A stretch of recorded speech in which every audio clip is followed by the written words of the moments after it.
Hello नमस्कार। स्वागत है आपका यूट्यूब चैनल लर्न एजुकेशन में। और मैं विवेक आज आपके लिए इस वीडियो में अनुसंधान प्रस्ताव किस प्रकार से बनाते हैं ये जो है बताने वाला हूँ। ये जो टॉपिक है ये एमएड फर्स्ट सेमेस्टर वीर बहादुर सिंह पूर्वांचल विश्वविद्यालय और महाराजा सुहेल देव राज्य विश्वविद्यालय के सिलेबस में फर्स्ट सेमेस्टर के एमएड के सिलेबस में जो है दिया गया है। ठीक है, साथ ही साथ जितने भी रिसर्च करने वाले जो हमारे विद्यार्थी हैं जो कि अभी पीएचडी में एडमिशन ले रहे हैं या लेने वाले हैं, ठीक है, उनके लिए प्रवेश परीक्षा में जो रिसर्च प्रपोजल जो देना होता है उसको कैसे बनाएं, उनके लिए भी ये जो है वीडियो इम्पोर्टेंट होने वाली है। ठीक है, तो रिसर्च प्रपोजल क्या होता है आइए समझते हैं। रिसर्च प्रपोजल या अनुसंधान प्रस्ताव अनुसंधान के जो अनुसंधान कार्य है उसको किए जाने के पहले बनाई गई एक योजना है, एक प्रारूप है जिसके आधार पर हम आगे होने वाले अनुसंधान को करेंगे। ठीक है ना, अनुसंधान प्रस्ताव को हम अनुसंधान की रूपरेखा भी इसीलिए कहते हैं कि अनुसंधान की रूपरेखा या रिसर्च सिनॉप्सिस, ठीक है, इसको सिनॉप्सिस भी कहा जाता है या अनुसंधान योजना भी कहते हैं या रिसर्च प्लान भी कहते हैं। इसीलिए हम इसको कहते हैं क्योंकि ये जो अनुसंधान प्रस्ताव या रिसर्च प्रपोजल है वह हमारे अनुसंधान जो कि अभी आगे होने वाला है, बृहद रूप में बड़े स्तर पे होने वाला है, उसकी पहले से ही बना ली गई एक रूपरेखा होती है कि हमें आगे किस तरह से काम करना है।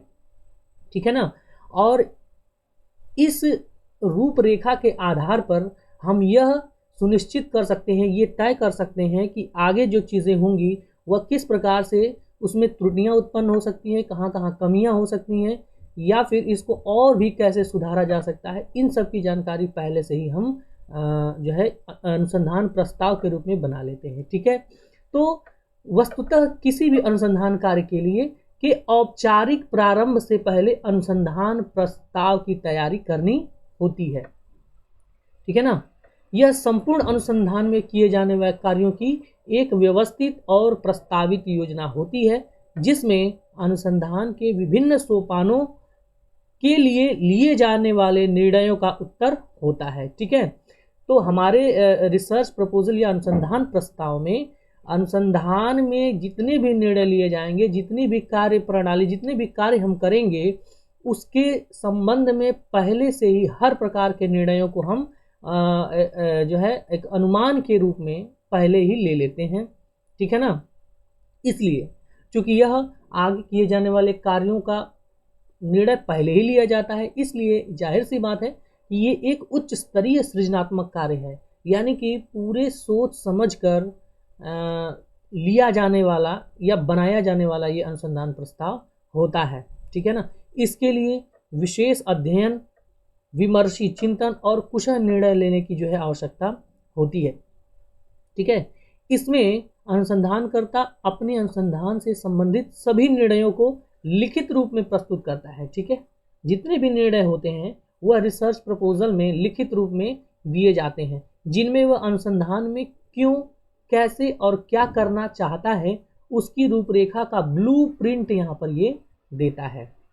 ठीक है ना, बात समझ में आ गया। यानी वो अनुसंधान में जो भी आगे करेगा, क्यों करेगा, कैसे करेगा और क्या क्या चीज़ें करने वाला है उसकी पूरी रूपरेखा का एक ब्लूप्रिंट यानी मोटा मोटा अनुमान जो है वो जो है देता है। ठीक है, अब ये अनुसंधान प्रस्ताव बनाए क्यों जाते हैं, सवाल ये उठता है। तो अनुसंधान प्रस्ताव जो है किसी भी अनुसंधान के शुरुआत करने के लिए पहले बनाए जाते हैं, किसी उपाधि के लिए, पीएचडी की उपाधि के लिए या फिर किसी अन्य उपाधि के लिए अनुसंधान प्रस्ताव बनाए जाते हैं।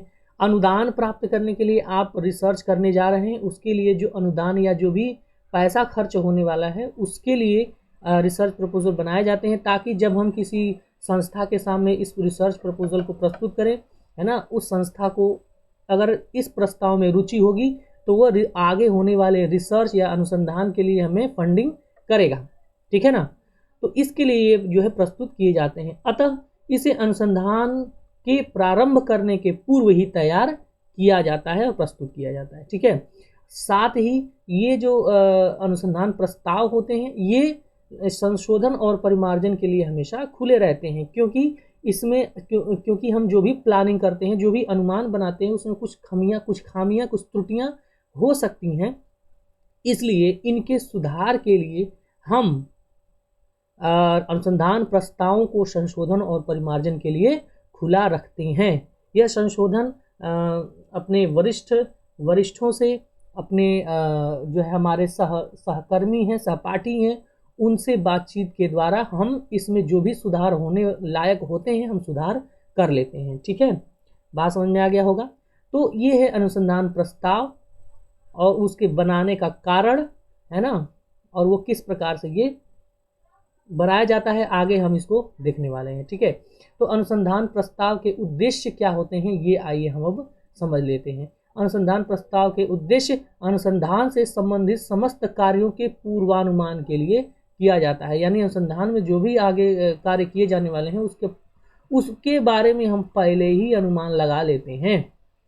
फायदा क्या होगा इससे, जो भी कमियां अनुसंधान में आने वाली हैं उसका अंदाजा हम पहले ही लग जाता है उसके लिए, ठीक है। इसलिए हम इसका निर्माण करते हैं उपाधि के लिए। उपाधि का मतलब हमारी कोई डिग्री अगर हमें चाहिए, है ना, पीएचडी की डिग्री के लिए हम क्या करते हैं, अनुसंधान प्रस्ताव प्रस्तुत करते हैं, ठीक है ना।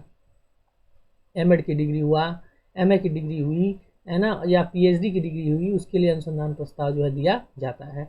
अनुदान स्वीकृति के लिए, ठीक है। अनुदान यानी जैसा कि मैंने अभी आपको बताया, किसी अनुसंधान में होने वाले खर्च की प्रतिपूर्ति के लिए अनुसंधान प्रस्ताव बनाया जाता है। वरिष्ठ जनों से विमर्श के लिए, तो अनुसंधान से संबंधित जो विचार विमर्श हम अपने वरिष्ठों से करते हैं, अपने सीनियर्स से करते हैं, है ना, प्रोफेसर से करते हैं, तो अनुसंधान प्रस्ताव के आधार पर ही जो है हम उनसे विमर्श करते हैं। अनुसंधान की सुसंगतता की जांच के लिए, यानी अनुसंधान हमारे वर्तमान परिप्रेक्ष्य में कितना सुसंगत है, कितना रिलेवेंट है, उसके लिए, उसकी जांच के लिए हम अनुसंधान प्रस्ताव का निर्माण करते हैं। अनुसंधान प्रक्रिया को व्यवस्थित रूप से संचालित करने के लिए, बिल्कुल हम अनुसंधान को एक निश्चित क्रमबद्ध रूप से चलाने के लिए, व्यवस्थित रूप से चलाने के लिए अनुसंधान प्रस्ताव का निर्माण करते हैं। व्ययमान के अनुमान हेतु, यानी कि कितना व्यय होने वाला है हमारे अनुसंधान में, हमारी जनसंख्या कितनी बड़ी होगी, तो और उनसे हम डाटा कैसे कलेक्ट करेंगे और उन सांख्यिकी विश्लेषण किस प्रकार से करेंगे और इन सब में कितना खर्च होगा, उसके अनुमान के लिए भी अनुसंधान प्रस्ताव का निर्माण करते हैं। कमियों को दूर करने के लिए, बिल्कुल हमारी अनुसंधान जब हम कर रहे हैं तो उस दौरान कुछ त्रुटियां भी हो सकती हैं, कुछ कमियां भी हो सकती हैं, और उस समय अगर त्रुटियां होंगी तो हमारा खर्च, हमारा समय, हमारा मेहनत अधिक लगने वाला है। इसलिए हमारा अधिक खर्च न लगे, हमारा समय व्यर्थ न हो, नुकसान न हो, उसके लिए अगर हम अनुसंधान प्रस्ताव को बना लेते हैं तो हमें ये अनुमान लग जाता है कि अनुसंधान के दौरान किस किस प्रकार की कमियां, किस किस प्रकार की परेशानियां आने वाली हैं, और उसको हम पहले ही उसका समाधान कर लेते हैं, ठीक है।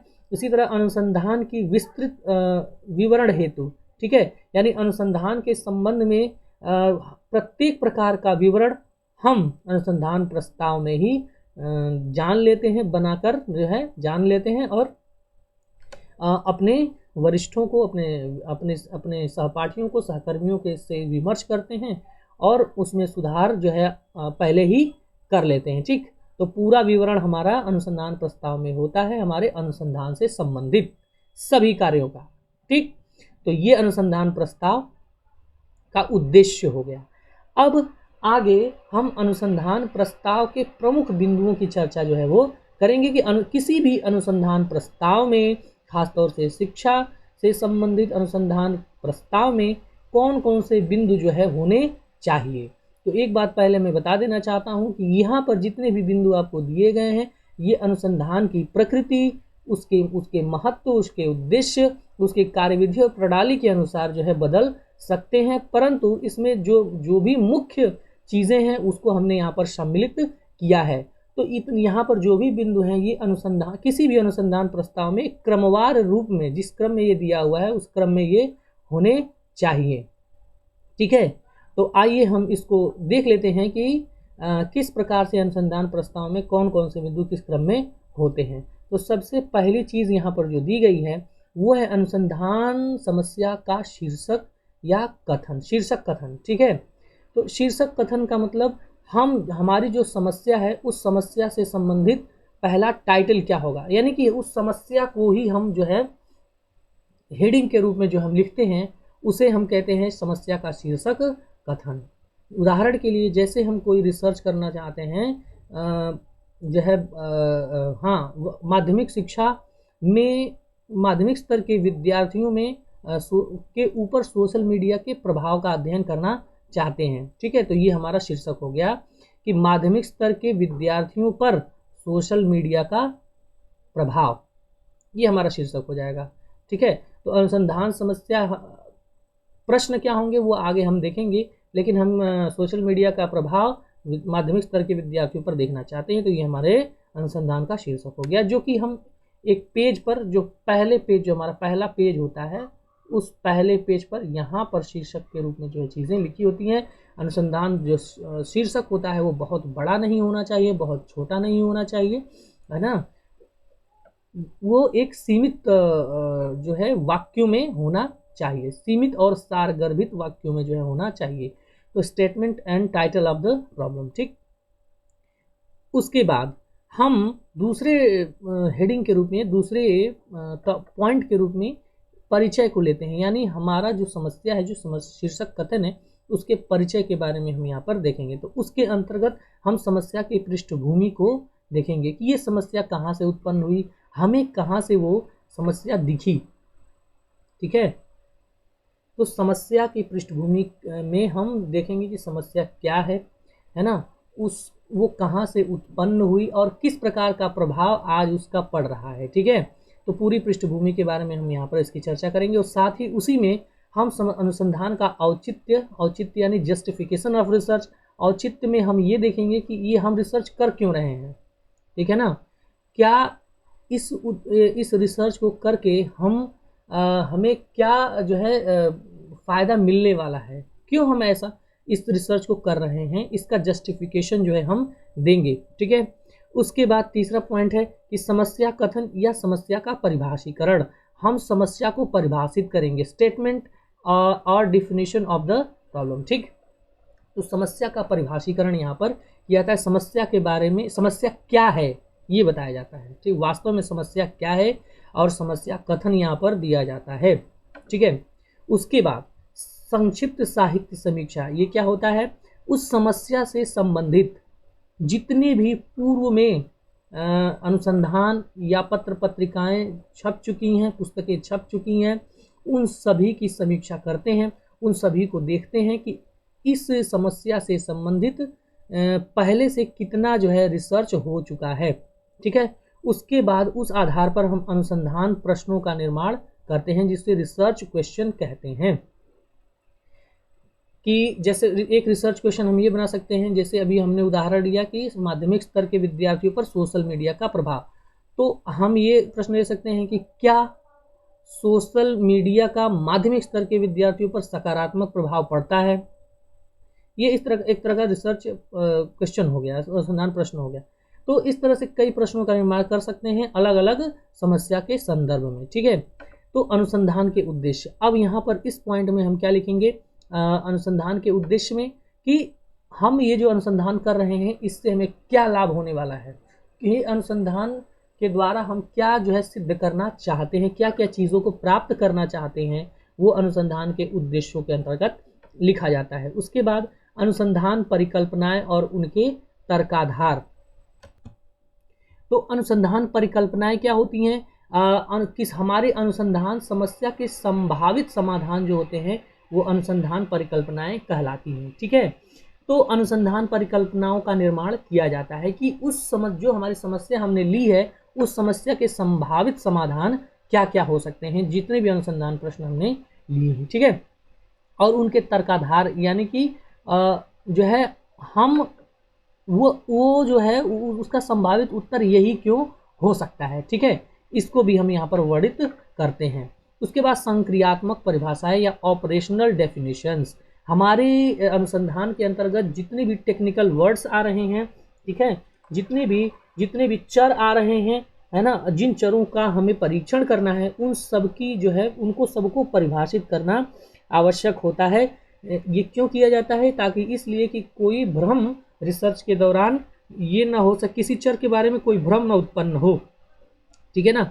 तो जितने भी टेक्निकल वर्ड, जितने भी चर आ रहे हैं, जिन चरों का परीक्षण हम करना है, उसकी उन सबको उचित तरीके से परिभाषित करते हैं संक्रियात्मक परिभाषाओं के अंतर्गत। उसके बाद संक्रियात्मक परिभाषाएं हो गई, उसके बाद आते हैं अध्ययन का परिसीमन, डिलिमिटेशन ऑफ स्टडी, यानी इसमें हम हमारे रिसर्च की सीमाओं को निर्धारित करते हैं कि हमारा रिसर्च किस क्षेत्र तक, किस सीमा तक ये किस सीमा के अंदर कार्य करेगा, ठीक है। यानी किसी रिसर्च की बाहरी सीमा को हम जो है यहाँ पर परिभाषित करते हैं, बताते हैं कि हमारे रिसर्च में प्रतिदर्श कैसा होगा, प्रतिदर्श का आकार कैसा होगा, उसकी विधि कैसी होगी, संग्रहण की विधि कैसी होगी, है ना, विश्लेषण कैसे किस प्रकार से हम करेंगे, है ना।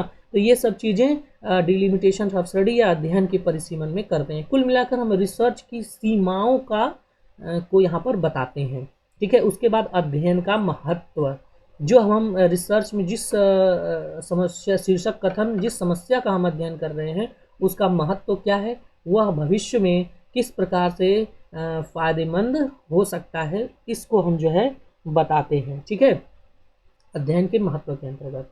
उसके बाद अगला जो हमारा आता है उसे हम कहते हैं अनुसंधान की पद्धति, मेथडोलॉजी ऑफ रिसर्च, यानी कि अब यहाँ से अनुसंधान के विश्लेषण से संबंधित चीज़ों को हम बताते हैं कि अनुसंधान के दौरान जो चर प्राप्त होंगे, चरों से जो हम क्या कहते हैं, चरों के द्वारा किस प्रकार से हम डाटा कलेक्ट करेंगे, जनसंख्या कौन सी होगी, जनसंख्या का आकार कितना बड़ा होगा, और उससे कैसे हम डेटा कलेक्ट करने के बाद उसका डेटा कलेक्ट करने के लिए कौन से उपकरण होंगे, कौन सी तकनीकें अपनाई जाएंगी, साथ ही साथ उन डेटा का विश्लेषण किस तरह से किया जाएगा, किन किन तकनीकों का उपयोग करके।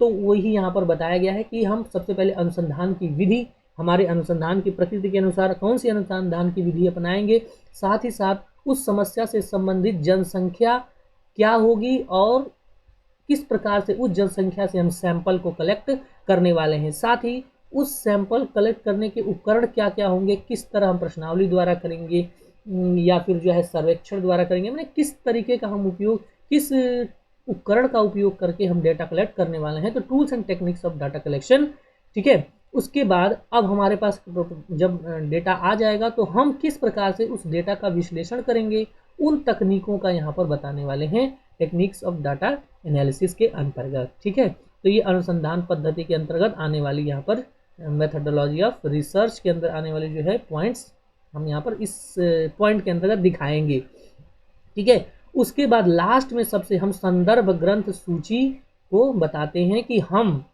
हमने इस अपनी रिसर्च में किन किन पुस्तकों का, किन किन जर्नल्स का, किस ऑनलाइन जो है जो हमारे जितने भी अभी तक साहित्य बनाए जा चुके हैं, किन किन पुस्तकों का अध्ययन किया है ना, किन किन आर्टिकल्स को हमने यहाँ पर का अध्ययन किया अपनी समस्या के लिए, ठीक है। उन सभी को हम संदर्भ ग्रंथ सूची के अंतर्गत लिखते हैं, ठीक है ना। जितने भी शोध पत्रिकाएं, शोध प्रबंध, अप्रकाशित शोध पुस्तकें, इन सभी को हम एक विशेष प्रणाली जिसे हम APA शैली या फिर MLA शैली के आधार पर हम यहाँ पर लिखते हैं। APA शैली और MLA शैली क्या होती है, इसको हम किसी वीडियो में हम यहाँ पर आपको बताएंगे, ठीक है। तो ये संदर्भ ग्रंथ सूची हो गया। साथ ही साथ इनके अलावा भी कुछ पॉइंट्स होते हैं, है ना, जिनको प्रत्येक अनुसंधान में बताना आवश्यक नहीं है, फिर भी आप जान लीजिए कि जो हमारा हम कभी कभी इसमें समयावधि को भी निर्धारित कर देते हैं, ठीक है ना, यानी कि हमारे रिसर्च में कितना टाइम लगने वाला है उसको भी हम रिसर्च प्रपोजल या सिनॉप्सिस में जो है हम यहाँ पर बताते हैं, ठीक है। साथ ही साथ एक और पॉइंट होता है व्ययमान, ठीक है, व्यय कितना होने वाला है, ठीक। यानी कि हमारे रिसर्च के दौरान खर्च कितना होगा उसको भी कभी कभी हम यहाँ पर बताते हैं, जब भी हमें अनुदान के लिए कोई रिसर्च प्रपोजल बना रहे हैं तो। ठीक है, तो ये रहा हमारे रिसर्च प्रपोजल में आने वाले पॉइंट्स। कभी भी आपको एग्ज़ाम में आएगा कि एक रिसर्च प्रपोजल तैयार कीजिए, तो हमें उनमें इन सभी बिंदुओं को हेडिंग्स के रूप में लिखना है, और उसके अंतर्गत ये लिखना है कि जैसे कि हम जैसे आपको कह दिया कि किसी रिसर्च प्रपोजल का प्रारूप तैयार कीजिए, तो उसमें आप इन सभी हेडिंग्स को एक एक क्रम में करके लिखेंगे, और लिखने के बाद इसमें हम क्या करते हैं वो चीज़ बस यहाँ पर आपको लिख देनी है। ठीक है, तो इस तरह से आपका रिसर्च प्रपोजल का प्रारूप तैयार हो जाएगा। ठीक है, आशा है आपको ये वीडियो अच्छी लगी होगी, इन्फॉर्मेटिव लगी होगी। इस वीडियो को लाइक करें, शेयर करें, कमेंट करें, हमारे चैनल को जरूर सब्सक्राइब करें, और जो है वीडियो में अंत तक बने रहने के लिए आपका बहुत बहुत धन्यवाद। मैं विवेक आपका फिर से स्वागत करता हूं, और हमारे चैनल को शेयर करें ताकि अधिक से अधिक लोगों तक ये पहुंच सके। वीडियो में अंत तक बने रहने के लिए आपका बहुत बहुत धन्यवाद। नमस्कार, शुभ दिन।